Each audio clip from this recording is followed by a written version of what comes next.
चंद्रहासोज्ज्वलकरा शार्दूल वरवाहना कात्यायनी शुभम दद्या देवी दानव घातिनी। आप सभी भक्तों को माँ कात्यायनी की पूजा यानी कि षष्ठी तिथि की हार्दिक शुभकामनाएं। माँ कात्यायनी की कृपा सदैव आप और आपके समस्त परिवार पर बनी रहे। दोस्तों, नवरात्रि की षष्ठी तिथि पर माँ कात्यायनी की पूजा की जाती है, जो कि माँ दुर्गा का छठा स्वरूप मानी जाती हैं। इनकी पूजा करने से धर्म, अर्थ, काम और मोक्ष चारों पदार्थों की प्राप्ति हो जाती है। माँ कात्यायनी अत्यंत करुणामयी है, इसलिए इनकी पूजा करने से समस्त प्रकार की कामनाएं भक्तों की पूर्ण हो जाती हैं। नवरात्रि के छठे दिन पूरे भक्तिभाव से हमें इनकी आराधना जरूर करनी चाहिए। आज की वीडियो में आप सुनेंगे नवरात्रि के छठे दिन माँ कात्यायनी की कथा, आरती, क्षमा प्रार्थना और पूजा विधि, और हाँ, विशेष उपाय जो कि विवाह के लिए और सभी प्रकार की कामनाओं को पूर्ण करने के लिए होते हैं, आज की वीडियो में आपसे शेयर करने वाली हूँ। तो वीडियो बहुत महत्वपूर्ण है, पूरा जरूर देख लीजिए। अच्छी लगे वीडियो तो लाइक भी जरूर कर दीजिए, क्योंकि आपके लाइक्स, आपके कमेंट्स मेरे लिए बहुत महत्वपूर्ण होते हैं। यही एकमात्र जरिया है जिनसे मुझे पता चलता है कि आपको ये वीडियो अच्छी लगती है और आपके लिए ये वीडियो उपयोगी है। तो अगर वीडियो अच्छी लगे तो लाइक तो ज़रूर ही किया कीजिए। और अब सुनते हैं माँ कात्यायनी की कथा।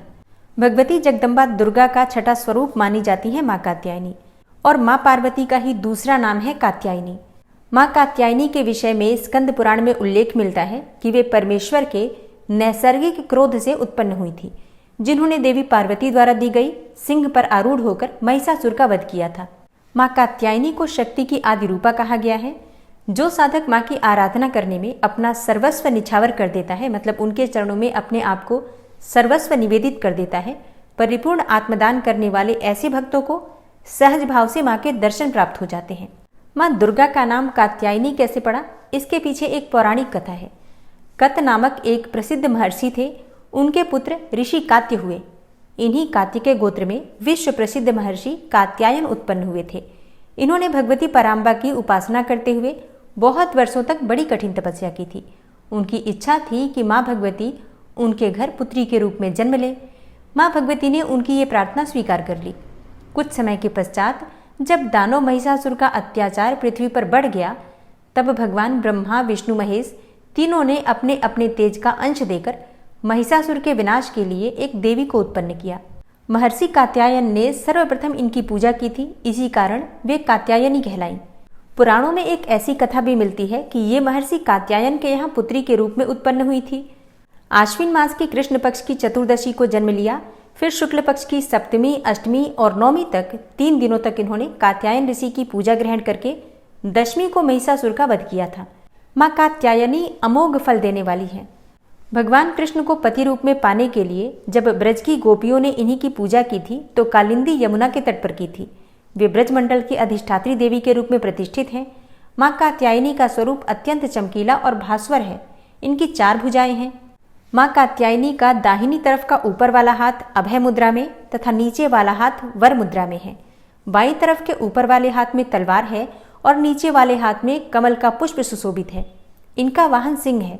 माँ कात्यायनी की भक्ति और उपासना द्वारा मनुष्य को बड़ी सरलता से अर्थ, धर्म, काम और मोक्ष चारों फलों की प्राप्ति हो जाती है, और ऐसा साधक इस लोक में स्थित रहकर भी अलौकिक तेज और प्रभाव से युक्त हो जाता है। नवरात्रि की षष्ठी तिथि के दिन प्रातःकाल जल्दी उठकर नित्य कर्मों से निवृत्त होकर स्नान करके और माँ कात्यायनी की पूजा करनी चाहिए। सबसे पहले भगवान सूर्यदेव को जल अर्पित कर लीजिए। उसके बाद अपने घर के मंदिर में माँ को जहाँ पर आपने स्थापित किया है, वहाँ पर धूप दीप प्रज्वलित करके विधि विधान से माँ की पूजा कीजिए। माँ का प्रिय पुष्प है लाल, गुड़हल और गुलाब का पुष्प। इसके अलावा आप चाहें तो पीले पुष्प भी अर्पित कर सकते हैं, जैसे कि गेंदे के पुष्प। माँ का प्रिय रंग है लाल और पीला। इनमें से किसी भी रंग के वस्त्र धारण करके माँ की आप आराधना कर सकते हैं। और नवरात्रि की षष्ठी तिथि पर माँ कात्यायनी को शहद का भोग अर्पित करने से मन वांछित फल की प्राप्ति होती है। इसके अलावा आप चाहें तो फलों का भोग भी लगा सकते हैं, सफेद मिठाइयों का भोग लगा सकते हैं, जो भी आपके पास उपलब्ध हो, लेकिन शहद का भोग अवश्य लगाना चाहिए। शहद का भोग लगाकर आप प्रसाद स्वरूप परिवार के सभी सदस्य ग्रहण कर सकते हैं, चाहे तो किसी ब्राह्मण को दान कर सकते हैं। विधि विधान से माँ की पूजा कीजिए, मंत्रों का जप कीजिए। मंत्र कौन से हैं जिनका आज हमें जप करना चाहिए? या देवी सर्वभूतेषु माँ कात्यायनी रूपेण संस्थिता नमस्तस्यै नमस्तस्यै नमस्तस्यै नमो नमः। माँ कात्यायनी का बीज मंत्र है क्लीम श्रीम त्रिनेत्राय नमः। एक और मंत्र नोट कर लीजिए, ओम देवी कात्यायन्यै नमः। इस मंत्र के द्वारा भी आप माँ की आराधना कर सकते हैं। मन चाहा पति पाने की कामना है तो आपको इस मंत्र का जप करना चाहिए। ओम कात्यायनी महामाये महायोगिन्यधीश्वरी नंद गोप सुतम देवी पति में कुरुते नमः। और हाँ, मन चाही पत्नी या फिर सुंदर योग्य जीवन साथी पाने की कामना है तो इस मंत्र का जप कीजिए। पत्नी मनोरमाम देहि मनोवृत्तानुसारिणीम तारिणीम दुर्ग संसार सागरस्य कुलोद्भवाम। इस मंत्र का जप आपको कम से कम 108 बार करना चाहिए रुद्राक्ष की माला से। अधिक भी कर सकते हैं, 5 माला, 7 माला, 11 माला। आज से प्रारंभ करके कम से कम 3 महीने लगातार कीजिए, निश्चित ही आपकी जो कामना है पूर्ण होती है। इसके अलावा आज के दिन आप दुर्गा सप्तशती का पाठ कर सकते हैं। अच्छा, अगर आप 7 दिनों में दुर्गा सप्तशती पढ़ रहे हैं जैसे कि जो मैंने बताया है उसके अनुसार, तो षष्ठी तिथि के दिन आपको 11वें अध्याय का पाठ करना है। और जो भक्त पूरे दुर्गा सप्तशती का पाठ कर रहे हैं वो पूरे दुर्गा सप्तशती का पाठ प्रतिदिन जैसे वो कर रहे हैं कर सकते हैं। दुर्गा चालीसा का पाठ आपको करना चाहिए। माँ दुर्गा के किसी भी मंत्र का अधिक से अधिक संख्या में जप करना चाहिए। माँ कात्यायनी की पूजा विशेष रूप से गोधूली वेला में मतलब संध्या काल में की जाती है। तो मतलब सुबह तो जिस प्रकार से आप पूजा करते हैं उस प्रकार से करेंगे ही, शाम के समय भी विशेष रूप से माँ कात्यायनी की पूजा कीजिए, ध्यान कीजिए, मंत्रों का जप कीजिए। इससे माँ की विशेष कृपा प्राप्त होती है। गोधूली वेला का समय क्या होता है? संध्या काल का समय, जिस समय में आप अपने घर में दिया बाती करते हैं, दीप प्रज्वलित करते हैं, वही समय, उसी समय को गोधूली वेला कहा जाता है। इस समय में माँ कात्यायनी को जो भक्त सच्चे मन से याद करता है उसके रोग, शोक, संताप, भय आदि सर्वथा विनष्ट हो जाते हैं। जन्म जन्मांतर के पाप कर्म समाप्त हो जाते हैं और मन चाही कामना पूर्ण हो जाती है। तो विशेष पूजा गोधूली वेला के समय में। वैसे सुबह आप जिस प्रकार से मैंने पूजा विधि बताई है, सुबह की पूजा भी आपको उसी प्रकार से करना है। और अब आप सुनेंगे कात्यायनी माता की आरती और क्षमा प्रार्थना। ओम जय कात्यायनी माँ, मैया जय कात्यायनी माँ, पूजन तेरा करते दया मानित करना। मैया जय कात्यायनी माँ, उमा पार्वती गौरी दुर्गा तुम ही हो माँ। मैया दुर्गा तुम ही हो माँ, 4 भुजाधारी माँ, गावे तेरी महिमा। मैया गावे तेरी महिमा। मैया जय कात्यायनी माँ, महिषासुर को मारा, देवों को अभय दिया। मैया ने देवों को अभय दिया। आया जो तुम्हारी शरण माँ, कष्टों से दूर किया। मैया ने कष्टों से दूर किया।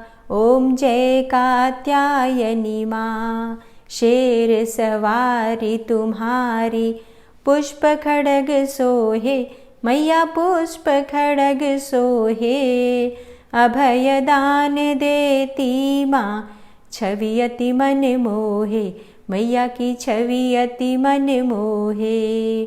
मैया जय कात्यायनी माँ, ब्रह्म स्वरूपा माता, दोषों से मुक्त करो, हमें दोषों से मुक्त करो। दुर्गुण हर लो माता, भक्तों पे दया करो। मैया भक्तों पर दया करो। जय कात्यायनी माँ, मैया जय कात्यायनी माँ। छठवें नवरात्रि में पूजे जन माता, मैया को पूजे जन माता। गोधूली बेला है पावन, ध्यावे जो सुख पाता। मैया को ध्यावे जो सुख पाता। मैया जय कात्यायनी माता, हम अज्ञानी हैं मैया, ज्ञान प्रदान करो, हमें ज्ञान प्रदान करो। कब से तुम्हें पुकारे माता, दर्शन दो।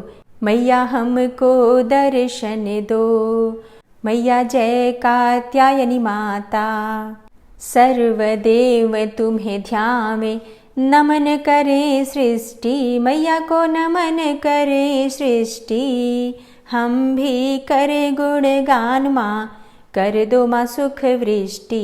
मैया कर दो सुख वृष्टि। मैया जय कात्यायनी माँ, कात्यायनी मैया की आरती नित्य गाओ, भक्तों आरती नित्य गाओ। भरेंगी माँ भंडारे, चरणों में नित्य आओ। भक्तों चरणों में नित्य आओ। ओम जय कात्यायनी माँ, मैया जय कात्यायनी माँ। पूजन माँ तेरा करते, दया माँ नित्य करना, हम पे दया माँ नित्य करना। ओम जय कात्यायनी माँ। माँ की आरती करने के बाद क्षमा प्रार्थना ज़रूर करनी चाहिए। तो दोनों हाथ जोड़कर माँ से क्षमा प्रार्थना करते हैं। हे परमेश्वरी, मेरे द्वारा दिन रात बहुत से अपराध होते रहते हैं। मुझे अपना दास समझकर मेरे उन अपराधों को आप कृपापूर्वक क्षमा करिए। हे परमेश्वरी, मैं आवाहन करना नहीं जानता, विसर्जन करना भी नहीं जानता तथा पूजा करने का ढंग भी नहीं जानता। हे माँ, मुझे क्षमा करिए। हे देवी सुरेश्वरी, मैंने जो मंत्रहीन अर्थात ना मंत्रों को जानता हूँ, क्रियाहीन अर्थात ना क्रियाओं को जानता हूँ और भक्तिहीन अर्थात ना भक्ति के प्रकार जानता हूँ, तो मैंने जो मंत्रहीन, क्रियाहीन और भक्तिहीन पूजन किया है वह सब आपकी कृपा से पूरे हों। सैकड़ों अपराध करने के बाद भी जो आपकी शरण में आके जगदम्बा कहकर पुकारता है, उसे वह गति प्राप्त होती है जो ब्रह्मा आदि देवताओं के लिए भी पाना आसान नहीं है। हे जगदम्बिके, मैं अपराधी हूँ किंतु आपकी शरण में आया हूँ। इस समय दया का पात्र हूँ, आप जैसा चाहें वैसा करें। हे देवी परमेश्वरी, अज्ञानवश, भूल से या बुद्धि भ्रष्ट होने के कारण मैंने जो भी न्यूनता या अधिकता कर दी हो वह सब क्षमा करें और प्रसन्न हो। हे सच्चिदानंद स्वरूपा परमेश्वरी, जगन माता कामेश्वरी, आप प्रेम पूर्वक मेरी यह पूजा स्वीकार करें और मुझ पर प्रसन्न रहें। हे देवी सुरेश्वरी, आप गोपनीय से भी गोपनीय वस्तु की रक्षा करने वाली हैं। मेरे निवेदन किए हुए इस जप को ग्रहण करिए। आपकी कृपा से मुझे सिद्धि की प्राप्ति हो। इस प्रकार क्षमा प्रार्थना मंत्र के पाठ से दुर्गा माता आपके जाने अनजाने में हुए सारे अपराधों को क्षमा करेंगी और उनकी कृपा सदैव आपके ऊपर बनी रहेगी।